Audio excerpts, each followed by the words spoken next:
gets an idea and there's no confusion. So why don't I start by introducing everybody else first, and then sure. Unless you want to take over, Sean, we'll introduce No, Joe, keep first. driving, brother. And hello, everybody. Thank you so much for being here on Mastery Monday. And Mr. Joe Hagan, the illustrious, somebody that is a master of communication, integrous influence, and acceleration. Please continue, my friend. Yeah, so unfortunately, we had a few people cancel on us last minute, but we did get some, awesome replacements. In this case, even probably better than the original, right? So one of the guys that I brought on is a gentleman by the name of Neftali Mercedes. He spent his early years on Wall Street with me. He started, I believe, in 1998.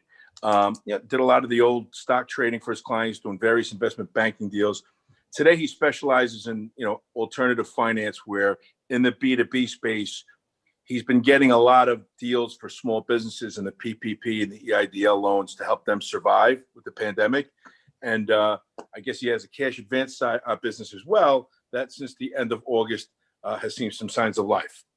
So Mercedes. Hey, Mercedes, how are you? He checked in before and he's there. And I hope he's not just texting. But Teresa, you wanted to introduce your guest as well? Yeah, totally. Can you hear me, Joe? I'm back. I am here live on the call. That was perfectly said. I'm going to start leaving out the 1998 portion of my resume. I don't want to keep dating myself. But yes, it's a pleasure to be here. Yeah. And Mercedes, how about a fun fact, sir? A fun fact about you. A fun fact. Despite, I've never been asked that question. That's quite an icebreaker. Lifelong committed to learning, and no matter what happens, I believe that there's an open door somewhere. Just got to keep putting one foot in front of another. Awesome, brother. And if I could follow up on the lifelong learning part, who are some of your, and anybody that would be well known that you would be an advocate of their work that you have studied? Oh, 1,000% Anthony Robbins. As a matter of fact, right now I'm using one of his tactics that I learned about 20 years ago, which is no extra time. So I knew I had to block out 90 minutes. Instead of being at a desk with a phone interrupting me, I figured, let me go for my run and my walk as I integrated into this 90-minute block. And it's turning out 100% fantastic. Awesome. But more recently, Andy Shaw out of the UK, who has some really interesting things on mindset. And just keeping my eye on guys like Gary Vayner and Joe Hagan.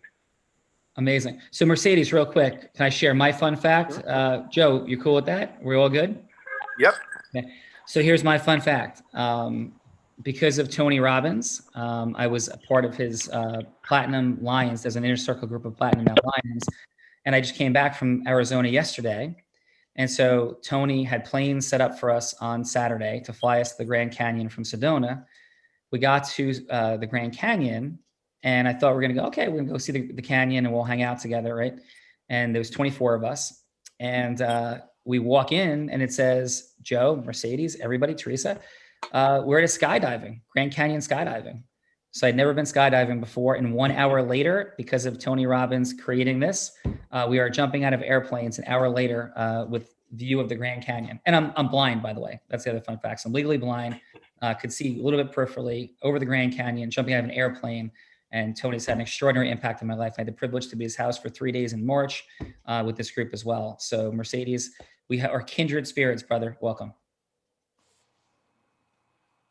Pleasure to be here, guys. Awesome. So can I make an introduction? Please. Cool. I'm going to start with Ed Gallen. Ed Gallen, by the way, is a UPenn graduate who played defensive tackle. That's right. Who I know that might speak to some of you on this call. He is the regional director of lending at Provident Bank. Provident Bank has developed, he specializes in commercial and industrial lending. And they have developed a real specialty and niche for creative financing and solutions for their partners. So welcome, Ed. Thank you. Appreciate that. Hey, Ed, how about a fun fact, Ed? Sure. Fun fact, I am the first person in my family that graduated from college. No way. Amazing. Yes. And what year, if I am not asking too intimate a question, if I am, please tell me. No worries. What year did you graduate from Penn? 2001. Oh, okay, got it. So we missed each other. I was 92 from Columbia, and Penn tortured us. Doug Glanville, who eventually went to be a Major League Baseball All-Star, was at Penn at that time and Right. broke our heart my freshman year. We had a shot to catch Penn for the league title and hit a monstrous home run at UPenn. So Penn tortured us. I think we won the Ivy League 3 out of my 4 years when I was playing at wow. Columbia. Yeah, so you guys had awesome programs back in that time for sure. Yeah, small world. Yeah, pleasure.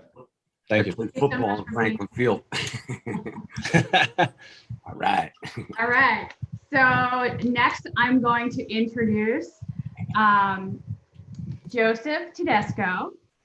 Joseph Tedesco comes to us as a South Plainfield, New Jersey boy who graduated with an MBA from Rider. He has worked and built an illustrious career in the concrete world. He works with, how do I pronounce it, Joe? Euclid? Euclid Chemical. It's a division of RPM International, who RPM also owns DAP and Rust-Oleum. Those are probably the two companies that you're all familiar with. Thank you. And more importantly, Joe sits on the board of directors for the American Concrete Institute and chairs their regional awards committee, and also sits on the board of directors for the American Concrete Institute and the New Jersey Concrete Aggregate Association, right? Am I saying it right? Yes. Come on. You're close enough. You're good. Yes. He's the founder of Crestwood Capital, which is a real estate holding company, and also Tower Realtors. So welcome, Joe. Hey, Thank Joe. you. Pleasure. How about a fun fact, Joe? So a little fun fact. So for 6 years, I worked on the reconstruction of the World Trade Center. Oh, awesome job, man. Yeah. And so what? And So- where are you coming from today? Exactly. What's that? Where are you physically located today? South Brunswick. Okay, very cool. Well, welcome, Joe. Pleasure to have you. So, Thank you. Teresa and illustrious Joe Hagan. Yeah, so Joe, do you want me to continue introducing? Okay. Sure, keep going. So my next contestant, my next introduction is a little bit of real estate royalty in these parts of New Jersey. His name is Mark Hay. He's a graduate of Lehigh University. He's been in commercial real estate for the last 16 years. He's sold and leased over $145 million worth of real estate. He's owned large development, multifamily property and industrial portfolio. And he focuses on industrial sales, development, leasing in his current business at Keller Williams Commercial. Awesome. Mark, welcome, sir. Hi, nice to meet all of you. Nice to meet you. And what's a quick fun fact? I was thinking about this, and I guess an interesting fact. I don't know if it would be considered fun. I am just about to become a brown belt in Brazilian Jiu-Jitsu, and the reason I bring it up is, you were speaking about mindset, mentality, things like that. Jiu-Jitsu over the last 10 years that I've been studying it has taught me a lot about humility and mental toughness in a lot of aspects in life. And I feel like it's indirectly helped me with my business career. So my professor, David Adiv, is, I don't know if any of you know Jiu-Jitsu at all, but he is a black belt, 7th degree black belt under Royler Gracie, one of the famous Brazilian Jiu-Jitsu practitioners. Oh, Mark, that's super cool, brother. And for you, what brought you, if I could ask, into Jiu-Jitsu in the first place? This person moved his business very locally, to where I was living 10 years ago. So that was the initial part of it. And then, work frustrations in some cases brought me to it as an outlet to, just cope and learn. And then also just the physical nature of it, the the cardiovascular side of it is hard to replicate, and and just wanting to be proficient at a martial art. Yeah, and if I'm not mistaken, I think the first ever, they didn't even call it UFC then. It was whatever the first pay-per-view event ever in mixed martial arts, which at that time was like just dudes with no gloves fighting. Yeah. I think Gracie won that first ever tournament. I remember it was like, what is this? And there was karate guys, boxing guys, sumo wrestlers. And I think Gracie won it. And I think, from there, jiu-jitsu has been clearly recognized as the penultimate fighting form. So thanks for the share and welcome. Thanks. Yeah. And then Joe, do you want to introduce Ken Van Loo, or do you want me to? I do. I will. I had another guy that was going to be on, but he rescheduled. He has some kind of a closing with a bank in Florida, and I wanted Ken to meet him as well. He's the president of Michael Graves Architecture up there in Princeton. He's someone that I played college football with as well, but I'll have him on reschedule. But Ken is here.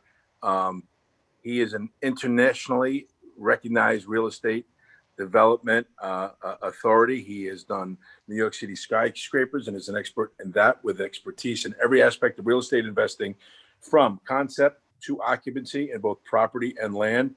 Ken is an author, an educator, an engineer, and one of Manhattan's most successful real estate experts. So Ken Van Loo, welcome.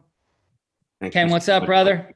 How are you, Sean? Thank you so much, Joe. It's a real awesome to be here. I just love hearing all this, because I'm from Highland Park, New Jersey, and Brad, I remember when you went in the dealership business, you were competing against my family, my friends, the Jaskowski family in Highland Park. They used to have a couple of dealerships, but and I love all the football stories. I played in Franklin Field, and just great to be here. And Joe, believe it or not, I studied concrete for many years. I broke cylinders. That's a fun fact of mine.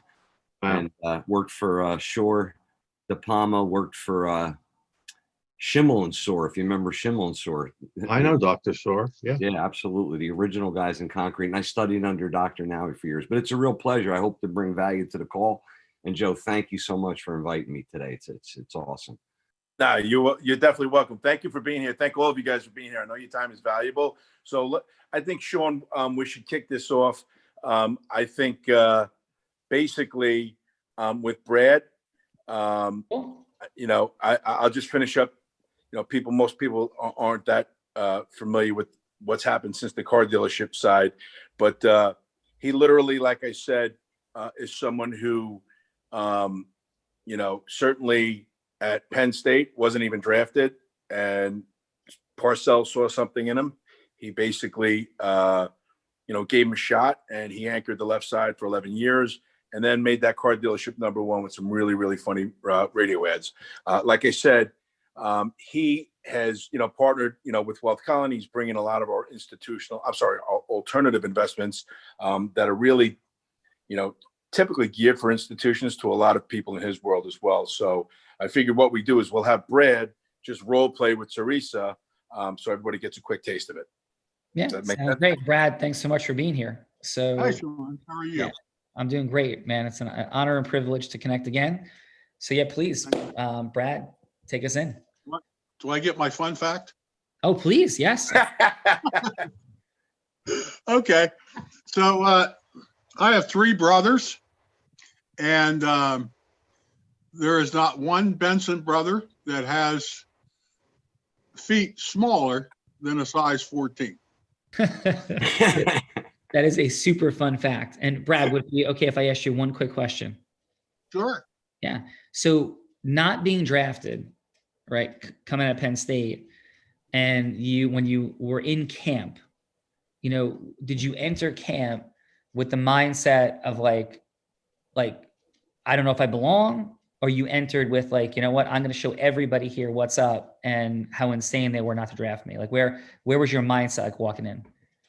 Well, I kind of was, I was drafted by the Patriots, not the correct Joe, but I was drafted by them, but I might as well not have been. I was drafted in the 8th round. Got it. Yeah. And to the New England Patriots, and they had drafted a second that year, offensive line, and they had a first sitting on the bench. And basically what they do in those later rounds is just draft the best athlete, they don't draft for need. Right. So your question is valid. And I got there and I thought I was going to show everybody that I did belong there. And they drafted me as a guard. But I remember the older linebackers saying, dude, what's wrong with you? You're trying to kill everybody. It's just practice, you know? And I'm like, you know, these are guys with 3 kids. They've been around. But I was trying to make the team. Yeah. And I was their last cut. But to give credence to what Joe said about not being drafted, I mean, I was teaching school in Altoona, Pennsylvania. Well, that's part of my story. So I'll get into that a little bit later. Yeah. Awesome. Well, thank you. So yeah, Brad. Thanks for sharing that. Yeah. Please take us in. Okay, Teresa. I'm ready. Okay, are we ready? I'm ready. Go rock and roll, Brad. Make it happen. Okay. Hello, may I speak to Teresa, please? This is she. Hey, Teresa, it's Brad Benson from Wealth Colony. My friend Bart Oates said to give you a call. He told me a lot about you. He's a tremendous judge of character. And he told me that you're a real estate dynamo. And if Bart says that, I believe him. And I just wanted to ask you, Teresa, how'd you get into the business? Well, first of all, Brad, thank you so much for the compliment. That means a lot coming from Bart. And, you know, I got into the business. I had to do something quickly to take care of myself and my family. And probably because my grandfather was a real estate broker out in California, it just sort of clicked for me that that was a path I could take. Interesting. Okay, great. Well, listen, I've been wanting to ask you this question. I'm very curious. How is business today? What's going on with the COVID, and how is business? To tell you the truth, if I may, business has been very busy. I have many clients coming out of New York City into the Hunterdon and Somerset area that have been looking for a change of pace and an alternative lifestyle.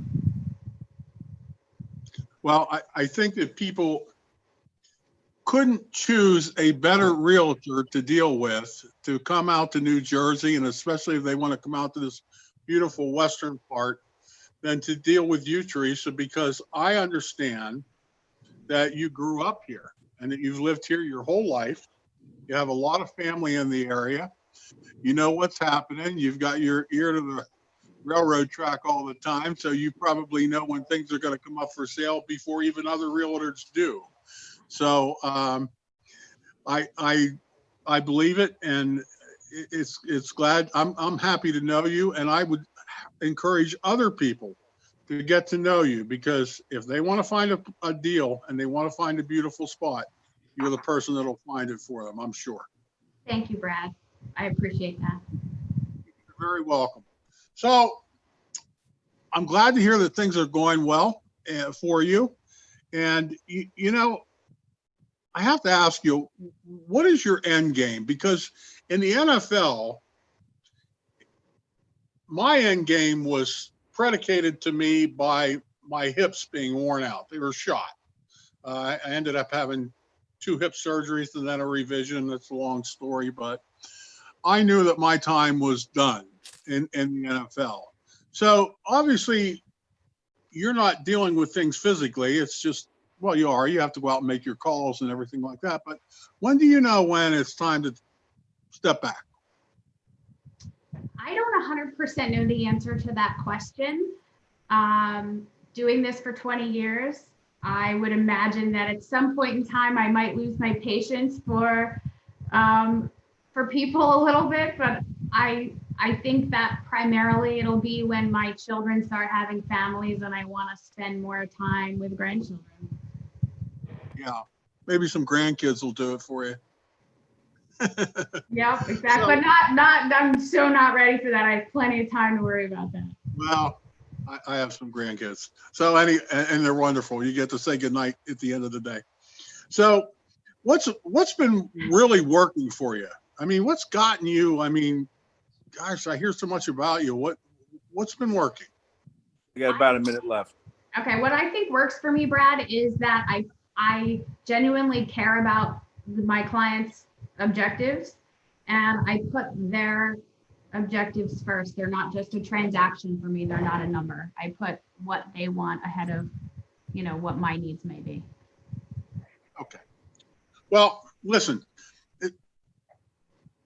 it sounds like you don't quite have a plan yet, but is it okay if I tell you a little bit about myself, my situation, and a plan B, kind of? Absolutely. Okay, thank you. So here I was, I played in the NFL. I wasn't drafted to the Giants, but Bill Parcells saw a lot in me that other people didn't see, gave me opportunities. And let me tell you, there was no better emotional experience than carrying him off the 50-yard line at the end of Super Bowl 21. It was the first Super Bowl for me, first one for him, and obviously the first one for the Giants in the New York City area. So, well, the Jets had gone before. But anyway, it was the first one for the Giants. And I left football and I went to and bought a fledgling little car dealership, a Hyundai dealership. And I took that dealership to the #1 dealership in the country. And things are going along great, having a great time, pedal to the metal, selling a lot of cars, and I get sick. I end up with some cancer in my lungs. I'm great now. I'm a cancer survivor. And anyway, so I really didn't have the energy. And plus, Hyundai was going through some things right then, too. So I had to sell the dealership. And unfortunately, the guy that purchased the dealership, I had a contract. He was going to pay me out over time. He screwed up the operation. Without going into all the legalese, I didn't get paid more than 25% of what he owed me, and it really changed my retirement plans. So you have to always be ready and have a plan B. And what I would like to do, with your permission, is to send you, because I've had the opportunity, and it's my goal, to tell people my story through Wealth Colony. And I would love that opportunity to do that. And I would love the opportunity to be able to send you 2 text messages, okay, with information about our company, how we have access to some of the greatest financial planners, alternative financing, no volatility of the stock market, and not the volatility of the ups and downs of the real estate market as well. So Teresa, would it be okay if I sent you a text message, that'll contain 2 videos, and it'll be coming at you as soon as we hang up? Yes. And I'll have my friend Joe Hagan on the phone too. He's my friend and partner at Wealth Colony. He's a great guy, and ex-Wall Street guy, can explain things very, very well. That sounds good. All right. Thank you. So be on Excellent your way. job. Super Bowl winner, Brad Benson. Brad, thank you so much, man. Thank you, Sean. Thank you. Yeah, artistry. So Teresa, how did it feel to roll with a Super Bowl winner, Brad? Not a Super Bowl winner, but as Brad pointed out, like the iconic moment of carrying Bill Parcells off the field. I mean, that's literally, if you're going to take one snapshot of the history of the New York Giants, that might be the snapshot moment to capture it all. So how did that feel for you, Teresa? It was awesome. And I love the realism in the fact that Brad has a mission to help people with a plan B, and that having a plan B transcends your socioeconomic status, Yes. Awesome. So illustrious Joe Hagan, where do you want to take it from here, my friend? I will say thank you to Brad, because I know he's got to get on some calls. I will say that I thought he was he built some great rapport, but carried on a little bit too much for too long there. Should have got to his heroic identity. And followed up, on the next call. But anyway, he did a great job. I know he's got some appointments to make. So Brad, thanks again. It's funny. He'll just grab the ball and go do it. And if you watch NFL films, Parcells said, "Yeah, I never worry about Benson. He'll just get the job done." And Bill Belichick says, "If I ever had a player that got the most out of his potential, it was Brad Benson." And I just want to say that I see that. And he goes, "And I bought 3 cars from him." But in any event, I want to attest to both of those great coaches. Working with Brad has been awesome. So thank you, Brad. Awesome job, sir. Pleasure. All right. Right. So Teresa, your next guest, your next contestant. I'm going to ask Ed Gallen to go Okay. next. And we're gonna keep this within 3 minutes. Sean, is that correct? Yep. I didn't want to introduce that with Brad, but yes, we'll go 3 minutes. It's going to be Ed with a minute to go, 30 seconds to go, and buzzer will be the conclusion. And just for everybody, the introduction to this concept, this is the 135th version of the real world that we've done. I've had the unique privilege of having 2 top 100 national jury verdicts in the country. I'm one of only 2 attorneys in America to have that between 2014 and 16, and the only one that was blind. And in these cases, in sales that I've been privileged to do, from Tony Robbins stage and all sorts of other unique dynamics, the passion of Unblinded, of my life, of what we're doing here, is that there's micro distinctions and influence and knowing what to do with it that create extraordinary differentials. I was up against some of the top trial lawyers in the country, and the distinctions that they were working on were just not in heart-centered integrity. And when heart-centered integrous influence meets non-heart-centered integrous influence, there's no contest. And so we're talking about how to go from the transactional, not just to the relational, but to the aspirational, to the heart, to the soul. Like, what does that look like? And that may sound like cheesy and weird, but it's how people are motivated and inspired. And we have hundreds of examples we can discuss. If we have time, we don't. But in this micro distinction time we're spending together, the question is, like, who do you want Teresa to be? She could be yourself, or she could be somebody else, an ideal avatar for you, as I think you're aware. And so, Ed, who would you like Teresa to be? It could be, a owner operating company in New Jersey. They manufacture any particular widget, looking for financing. Cool. All right. So Teresa, you own a manufacturing company, and you're looking for financing, and just step in. Sound good, Teresa? Perfect. Yeah. With a minute to go, Ed, you'll hear the buzzer, 30 seconds to go, and then done. So 2 minutes, you'll hear your first buzzer, 2 minutes from now. So please, Ed, take us in. No, I appreciate it. Teresa, thanks so much for taking the time with me. I know your time is precious, and it's greatly appreciated that you're spending it with me. So just want to get started, tell you a little bit about myself, a little bit about the bank. Name is Ed Gallen, been with the bank a little over 6 years. What I tell you, the bank itself has been around for over 180 years as the Provident Bank, which is pretty unique. If you look at the banking industry, it's all been consolidated time after time. Name changes, branch changes. We don't. We've been known as Provident Bank this entire time. We'll continue to be known as Provident Bank. Where we like to separate ourselves from other people is we're local lenders making local decisions. We operate relatively flat. Typically someone you're having a conversation with is a decision maker. So when you think about it from your perspective as someone operating in New Jersey, a manufacturer that's being bombarded by, competition internally, competition externally, when you're looking to buy a piece of property, buy a piece of equipment, you need someone to be able to step in, understand the market, understand your company, and have the authority to get it done. For us, that's how we operate.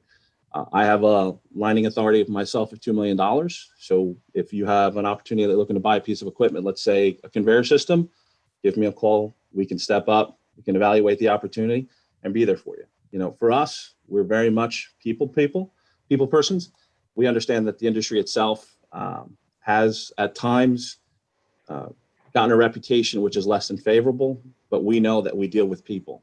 Money just happens to be the medium that we operate in, but what we're looking for, and I'm assuming what you're looking for, is a relationship and not just a transaction. Yeah, absolutely. I want someone who's going to have my back. Good. So that being said, could you tell me a little bit about yourself, about your company? What are the intentions moving forward, say for the next 5 years? Myself and my husband have developed this widget that we think will change the world as you know it in the umbrella space. And we want to set up shop here in New Jersey or possibly Pennsylvania and mass produce the widget here versus overseas so that it's an American-made function, and sell it to all the umbrella companies throughout the United States. Great, that's fantastic. So what I would tell you is give it be New Jersey or Pennsylvania. I think there's some nice synergies between Provident and your company. We happen to be an institution stated in New Jersey, chartered in New Jersey, as well as Pennsylvania. So if you opt to be in either state, we can assist you. We've partnered up with some of the local entities, like, for example, the NJEDA, which can give you some assistance, given that your manufacturer, give you some opportunities to get reduced interest rates through bond issuance and things of that nature. So I think that that's pretty impressive. And if we can assist you in any way, we can do it in New Jersey or Pennsylvania. A minute left. So let me ask you, I'm really looking for someone to be a partner with us. I mean, I know necessarily that's not always what a lender does, but I do think that having the expertise on that side of things for us and our family, I think that's really what we're looking for. So tell me how you fit that space, Ed. Sure. So, we're always going to have industry expertise. What I will say is, though, a lot of the folks that we have on the street are going to be generalists. They want to be able to have those conversations. They want to be able to understand the industry. But at the end of the day, we build a team around that individual, someone who's going to have the industry expertise. They're going to be able to step in when they're not available. What's unique about us is that we'll have relationship managers and portfolio managers that are dedicated to that relationship 24 hours a day, 7 days a week. Most other institutions, you're going to have somebody sitting in another state, potentially another country, knows nothing about you, knows nothing about your business, and quite frankly, are just another name, another number that they have to call. 20 For us, seconds. at the end of the day, you can pick up the phone, give us a call at any time, and that's really where we feel like we separate ourselves. Awesome. Thank you. Right. Ed, excellent work, sir. How'd that feel for you, Ed? It's always interesting to do something like that in Zoom. I think you can't really read the person too well. I mean, you try your best, but give it my best shot. No, you did awesome. Joe, who do we have as our judges or assessors for today? So it'd be Ken Van Loo and myself. All right. And then if Tally role plays with me, Teresa could be a judge. Cool. All right. Awesome. So let's go, Ken. Ken, what do you have for 30 seconds of feedback for Ed? Yeah, wealth of information. My suggestion would be listen for a little bit more on and reliably deliver on the questions that she's asking.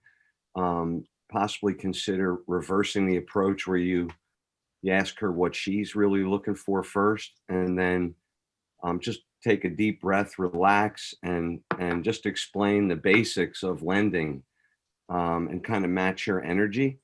I believe that stuff like, New Jersey EDA and stuff like that may have went over her head, and she really didn't ask about those types of entities and things. But overall, it was fantastic as far as you being able to step up. The energy was good. I would just, slow it down, and, less is better. Yep. What'd you have for Thank you. score? Score? Yeah, I'd say like 8.5. Cool. And illustrious Joe Hagan, what do you got, brother? Yeah, that's what I agree with Ken about was maybe just reversing the order before he told them all about himself. And when he told them about himself, I thought he did a fantastic job of, basically being respectful of her time and acknowledging that, talking about the history of the bank, surviving consolidations, differentiation, everything, she would want to hear to do business with, local bank, people oriented, not transactional.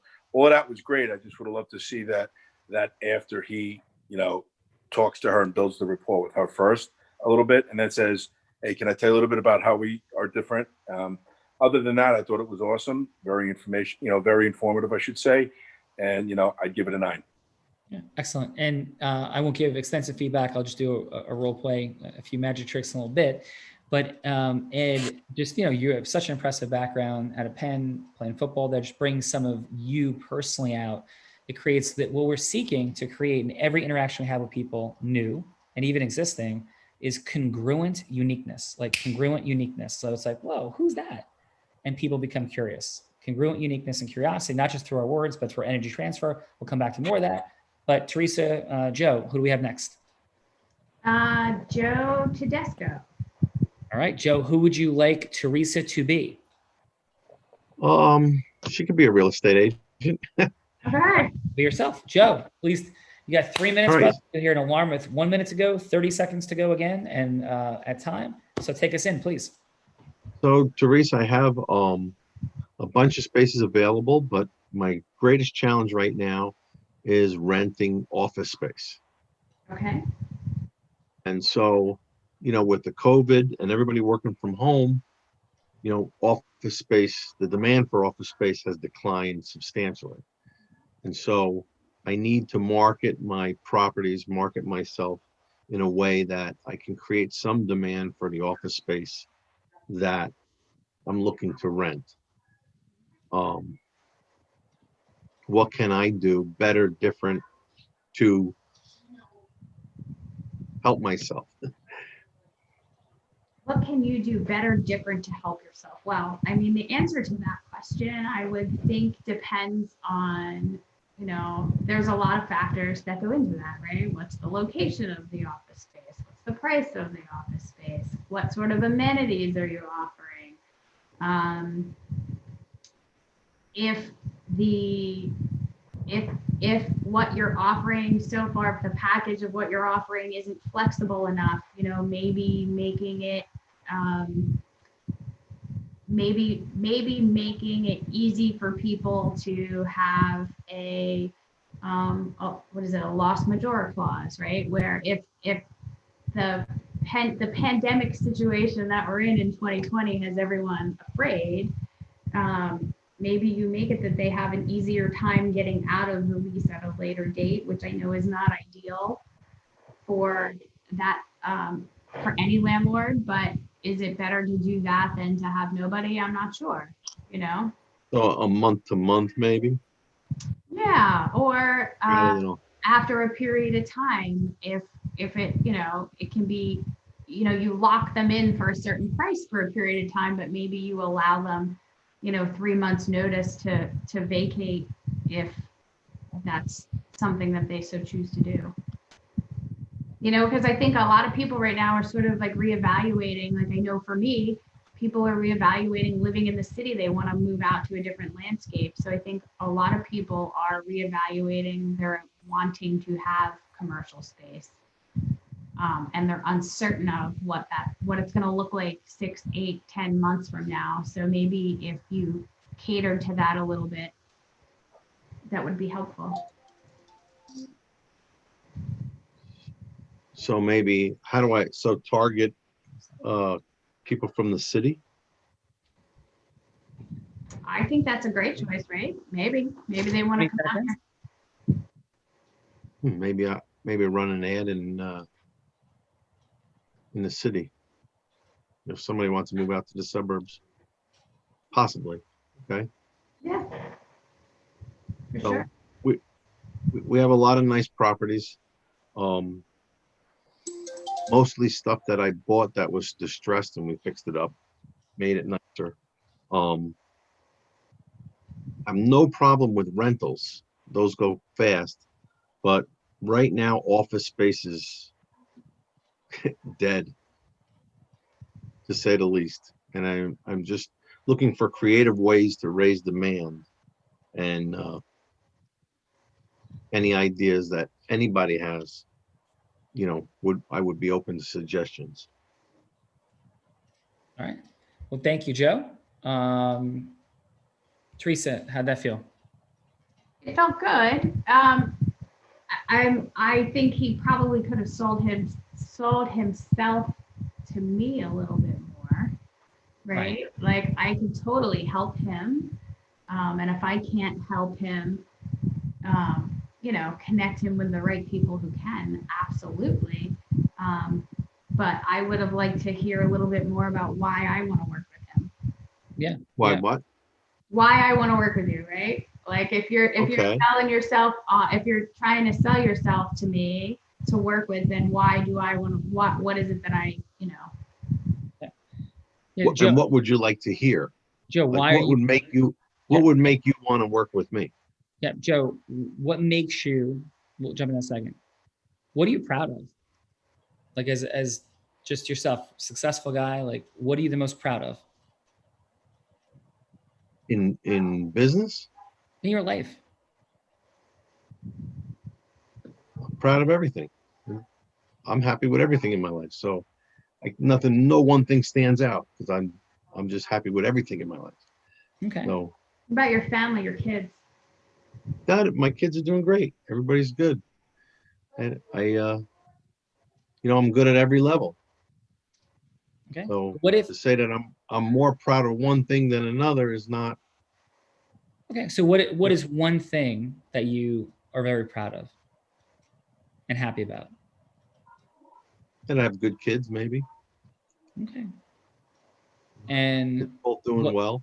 what makes you proud about your kids? What do you feel that you did to contribute to them doing well? I put them through school, raise them with good values. So, they're both doing well. And why did you raise them with good values? So that they could turn out the way they did. Yeah. But why did that matter to you? Well, I didn't want them on drugs or dead, or, in having problems. And so try to do the best I could for them. Awesome. And what did you want for them? What do you want for them? I want them to be independent and successful on their own. Yeah. Awesome. Not dependent on. Yeah. So, and we're not going to do a long treatment on this, but just a quick, like to step into this and we'll get some feedback from Joe and Ken. If you read the book, Contagious, right, as just one example, it talks about the fact that energy, the evocative energy, in our program, we talk about emotional energy, the transference. The evoking of energy is what creates influence. It creates movement, momentum. And so when we're thinking about how do we integrously evoke energy amongst people, believe it or not, one of the top energies that was discussed in studies cited in Contagious was the energy of awe. So like, how do you create awe in people? And one of the ways you create awe in people is by showing up uniquely, congruently, like opening their eyes and like, whoa, like who's that? Like what's happening? And so as we think about how we interact and present ourselves to people, it's not like, hey, I'm here and like, what's up? It's a level of congruent energy. And we talk about 4: fun, aspirational, like you're going somewhere, like, yeah, so like why? Like, where's this going? Right? Goddess, like heart-centeredness, and Zeus, like congruent, factual, decisive. This is what's happening. And those energies from one human to another are what drive, yes, at exponentially higher levels and make people like, who's that? And I want to do business with that person. So drop it in this. Illustrious Joe Hagan, what do you have? 30 seconds of feedback and a score for Joe. Yeah, so I would say that that was a real nice curveball. I've not seen that one on The Real Raw, where he was just seeking advice instead of trying to sell himself from hello to yes, and that's fine. I thought it was awesome that Teresa, in her goddess and aspirational energy, was just reaching for solutions for Joe in that space. What I got out of it was that he is accomplished in a lot of areas of business. And maybe not really, just needed the analytical part of his brain and not as much influence. But now he's in a situation where, he has corporate space that's dead, and he probably needs to learn a little bit of influence or ask Teresa, how can I get there? Like, this is what I got. This is what I got to offer, and in that space, I'd have to give him a 7.5 as far as a score, only because it really wasn't according, it really wasn't a hello to yes type question. It was more of, hey, I need some help. And Teresa went right in and started looking for some help, if that makes sense. Yeah. Awesome, Joe. Ken. Yeah, I think it was great, and I see how he could have turned it into a hello for yes right away. And I'm using a little bit of energy right now to give you an idea, Joe, because what I really got out of you is like you are like a real concrete expert, and you're in real estate, right? And not many people come from like I did, construction or concrete, and get to develop like really cool things, right? So you know, when you went into the call, I would have been like, hey, Teresa, I hear like you're one of the hottest realtors around. Like, tell me what's happening in this disaster market right now. And then she goes in and she starts to talk about stuff. And then you go, you know, what's really concerning me is like, what the heck are they going to do with malls these days? Commercial real estate's upside down. You know, I'm in real estate. I have residential. I fix this up. We do value add, but my commercial stuff is struggling, you know? And I'm wondering, like, you know, how you can help me. And then as she starts to talk, because, you know, she started kind of like, I would say, the second phase of the conversation. And what the no to yes could have been is, hey, Teresa, do you think you could put all those things you just talked about in like bullet form and give me a proposal on what you guys can do, right? Because now she's given what you want, right? And but before you got in and kind of painted a doom or gloom because you came across with real concern, you know, and it's hard not to have that, especially in this market. I'm in it, right? But, you know, I say faith it till you make it a little bit sometimes. So maybe a little bit of faith, get her to generate some energy, you know, just ramp it up a little bit. But overall, I thought the call was great. But you have such a unique identity, like you need to share it because then she's going to go, I want to work with this guy, Joe. Right. And then you would have like touted her thing, and you guys would have been, you know, she would have said yes immediately. So, you know, good start, but turn it up a notch. That's it. And I would thank you to everybody for your courage and vulnerability for doing this. Yeah, and that's another thing. Your vulnerability with Sean's questions, that was tough for you, and that was a lot of courage. And thank you for sharing that. Yeah, thank you, Joe. Teresa. Awesome. Teresa, let me go to Neftali because I think he may have to get on the call. So, Nef, are you there?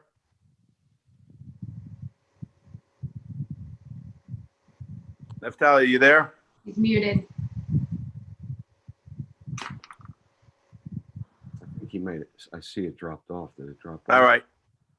He dropped off. He was walking and said to me that he had 90 minutes blocked, but he went off. So, Teresa, why don't we just go with your next guest? We'll roll right into Mark Hay. Okay. Hey, Teresa, you think you could handle being a farmer? Oh my God, I so want to be a farmer. Please. Mark and Teresa Farmer, take us in. Hey, Teresa, thanks for giving me a couple seconds. I know it's a random call. My name is Mark Hay, KW Commercial.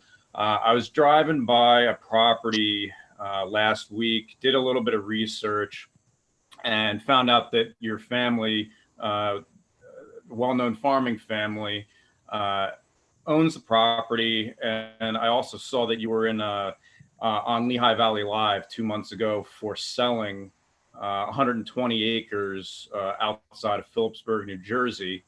And I wanted to ask you if you were willing to talk about the farm that you own along Route 78 for a few minutes. Yep. Okay. Well, I looked it up and I saw that you have 109 acres, and I took the liberty of looking into it a little bit further within the municipality, and I saw that it has ROM zoning. So are you familiar with what that zoning means? No. Okay, well, aside from manufacturing, it has a couple different potential uses: light industrial, heavier industrial, manufacturing, research. And where I'm going with this is, trying to understand a little bit. Do you have any heirs that you're looking to pass this farm onto, or where do you see yourself in 10 years? After your 10 years looking around to potentially divest yourself of it? Well, I have a nephew, but I don't really see him as being able to take on the farming business. This, next generation doesn't really know how to work. And it's going to take a lot more than I think he's willing to put into it. Okay. Well, looking into this a little bit further, what I foresee potentially being a good outcome for your family could be to look into the potential disposition of the farmland, subject to approvals for industrial use. My specific take on this and support in this scenario would be to introduce a short list of qualified developers that KW works with, that could run you through the process of potentially selling the property with entitlements obtained in 2 to 3 years, which is pretty much what it would take, on average in New Jersey to get approvals. And as far as KW is concerned, why you would potentially choose to look at an opportunity like this with me is we're a regional powerhouse when it comes to industrial sales and leasing. Our group is highly qualified. We have fantastic market presence from Philadelphia into the northern New Jersey region. We also have national reach, which puts us in a position to reach out to end users that might want to eventually site themselves at the property. Without talking your ear off about all of these future what ifs, would I be able to, in 2 weeks, have another scheduled call with you to discuss in greater detail this entire development process for your property and what it might end up creating as far as the sales value? Yeah, as long as you can come tell me what kind of money we're talking about. Well, before I made this call, I looked into some of the sales comps for some of the other properties, undeveloped properties that have sold subject to approvals. And I'd be happy to take that appointment with you and review the range that everything is selling for per acre with industrial approvals. Sure. So I can call you in 2 weeks and you'll share your email address with me? Yeah, absolutely. I'll give you my email. And as long as you make it in the afternoon, I have to be out in the field during the first part of the day. I will follow up with some suggested times and we can pick one in 2 weeks. Thank you. All right. Mark, excellent. How'd that feel for you? It's been I haven't had to do too many of these quarantine and just the way the business kind of goes to me. I felt like I had to shake some cobwebs out a little bit, but I think I could have structured it a little bit better. I think I jumped around a little bit between talking about the company's capabilities and probably would warm it up a little bit differently if I had a second chance, just and not go right into, the, hey, would you like to sell your property routine? All right. Let's see. So excellent. Mark, Ken, what do you got? You're on mute.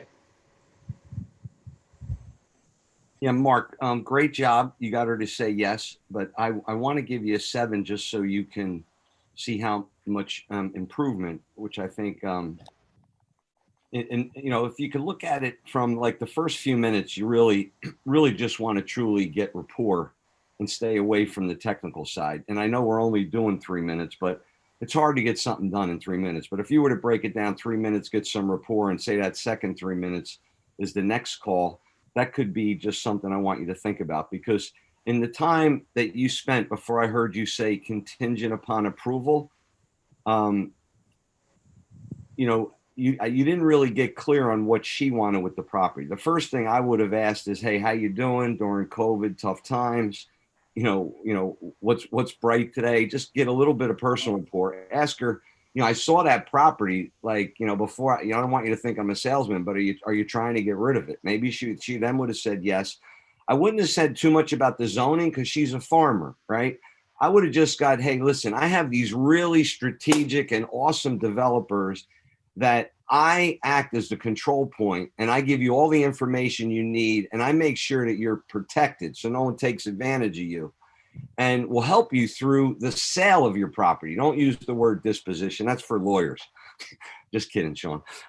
You know what I'm saying, but are you interested in selling a property? Because KW is a powerhouse in the industry and that's what we do. Is there any way I can get you next week? I'd love to walk the farm with you. And then when she gave you a yes, you should have just said, okay, that was it. About, just say, I'll be there next week. Thank you so much. Bam. Yeah. Good job, though. How about first score, Ken? Oh, 7, you said. Yeah, Right. I said 7. Yeah. Illustrious Joe Hagan. Yeah, so he basically self-diagnosed, some of his issues and just could have been a little more succinct. And he was talking a lot about, zoning and a lot of technical stuff that a farmer may very well know, but like the back of her hand, and may not know. A lot of what he does and what his company does, Keller Williams, was out on the table. I didn't hear anything really personal about himself. And I just think he could have packaged all of what he said a lot quicker, and almost like in a bullet form, and then say, here's a proposal. We can do all of these wonderful things for you. We can put all the options on the table. Let's do this. Let's have a cup of coffee. Let's have a follow-up call. And I'll put all of this in front of you. And then we'll have a much more intelligent conversation then as far as your options, and we'll take it from there. Yeah. But other than that, the cadence was a little slow and drawn out. He could have brought it, a little quicker. And I would also give him a 7.5, just because he has it all there. He just got to tighten it up, and it's a 9. And the farmers are such a different breed. I was gonna say farmers are such a different breed to communicate with. And it's not your normal, having a conversation with anyone on this call is completely opposite of what it's like to talk to a farmer. You know what I mean? Like with them, it's really all about the land and how things used to be. And the business part of it is like 10% of the conversation. Yeah. Here's the objective reality. Whether it's Donald Trump, whether it's Mother Teresa, whether it's an NBA Hall of Famer or a Super Bowl winner, whether it's your high school teacher, your best friend, an attorney, an accountant, or a meditative, alternative plant medicine, smoking, holistic healthcare provider, every single one of those people has pain. Every single one of those people wants what Oprah Winfrey said, why she held the microphone for 30,000 people. They want some human that they believe is authentically listening, through their listening, to tell them, I see you, I hear you, and what you say matters to me. Federal judges, I've had that happen with. People that run training programs for multinational corporations have in 15 minutes started like, okay, what's your pitch? To 15 minutes later crying in the office, telling me about the drug problem their son has, and saying, I don't know why I'm telling you this. It's never happened before in my entire life. I've never told anybody. Now, we could use that and harm people. And that's why it's called integrity-based human influence, because we won't. But people desperately desire, and they will go head to head and transaction to transaction, or they'll go heart to heart in business relationship for life all day long. And then they'll logically justify it to the most logical of thinkers, allegedly. They will logically justify why to do business with you because they like you and care about you on a heart-centered connection, as Robert Cialdini talks about in his book Influence and all the incredible studies cited there. So, Teresa, Joe, do we have any other fine folks? No, Awesome. Okay, so just as we take this home for today, if this is, let's go this way. So, Teresa, any final from you? No, a final from me would be that I hope this is not the ending, but the beginning of an opportunity for us all to have some ecosystem mergers together and build strategic alliances. Yeah, awesome. You know what? Okay, let me just, before I go to Joe, let's do a quick thing real quick. Yeah. Mark, are you still there? I am. Yeah, awesome. So can I just ask you a question? It seems like you've had an incredibly successful track record, $145 million done. How does that feel for you? Well, my career, that's not really, I mean, I really only started full-time in commercial brokerage a couple years ago. And before that, I've like Teresa had mentioned, I've been in and around commercial real estate, whether it's property management, ownership, or brokerage for 16 years, development as well. And, now, I mean, it's, sometimes it's, if you had asked me that a couple months ago, I would think it was pretty daunting because, where do we go from here? Right now, it's probably one of the most exciting points in my professional career, just because I'm doing it a little bit differently, and yeah, it's just a great age. I feel like I'm still somewhat young, but I also have a very good track record and experience level now, and now you can be dangerous. So. Yeah. So I hear a tremendous confidence and certainty inside of you about where you're going from here. Yeah. But out of curiosity, why? Like, what is your vision? What do you want to create? And more importantly, why do you want to create it? So I hear you're going to build more, grow more, but what drives you in your heart? Like, why are you doing all this? Just constantly, self-improvement, and, part of self-improvement, it's not always, monetary gains, but there's a lot that comes from monetary gains that you can afford yourself in this life.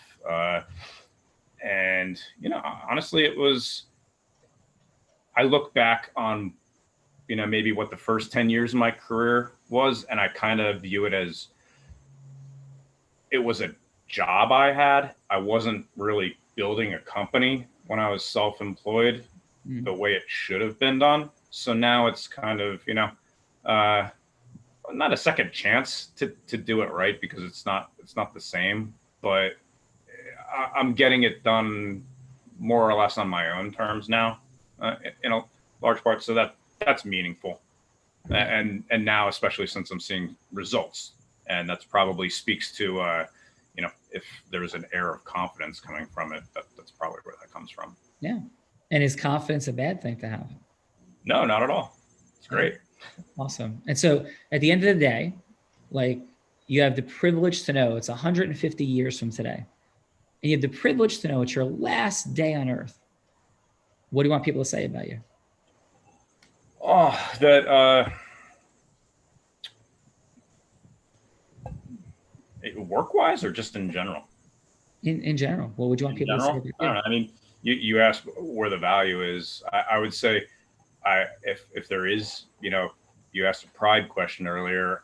Yeah. If I pride myself on anything work related, it's I'd like to think that the majority of the work I do benefits the communities that I operate in, and I generally speaking do care about that greatly. So I would hope that 150 years from now, I would be remembered for doing good real estate work that was actually helpful to those and would benefit entire communities. That's awesome. And so listen, it's been a pleasure, and I really thank you for being here. And I think most critically, as we look forward to all the things that we're doing, it's with that sense of vision, and the more open, the more vulnerable we become, and the more comfortable we help people to share their heart, where they're headed, why they're headed there. That's what creates a depth of connection and acceleration. And as we begin to think about like what's attractive for people to want to do business with people, is that people have vision. Like, people have vision. They have energy. They're making something happen with a purpose. And the purpose is a positive one, of mutual value, of impact, of acceleration. And that's what people want to do business with and create. So thank you, brother, for being here today. And Joe Hagan, final. Yeah. So like I think I touched base on earlier, one of the reasons that kind of brought me into the unblinded world was one of my proteges who was highly successful on Wall Street. And, getting into the unblinded world, he has gone from 8 to 25 to 150, probably on his way close to 250, 300 sales appointments a month. And that is for me the proof, the social proof of, you know, more money in less time with more magic.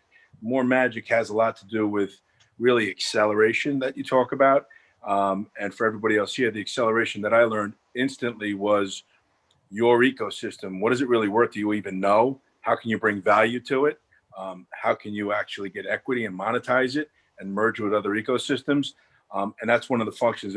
When Teresa talks about let this be the beginning, not the end, that's one of the other interesting things that, you know, we help you do. We'd be happy, you know, to investigate if we want to do that, you know, or anything else going forward and helping each other accelerate in business. So, and thank you everyone for being here today.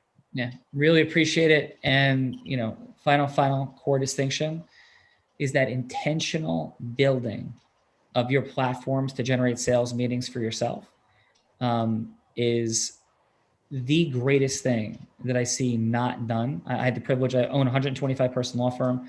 I built a 40 person law firm in 2 years with no money on my credit card. And it was all built relationally, but not random relational, not through networking, through speaking platforms and merging with other leaders to create access to people who want to do business together from a perspective of leadership. If we never talk again, here's the distinction. If you're not going to go speak, I would never go to an event unless it's for charity. For charity all day long.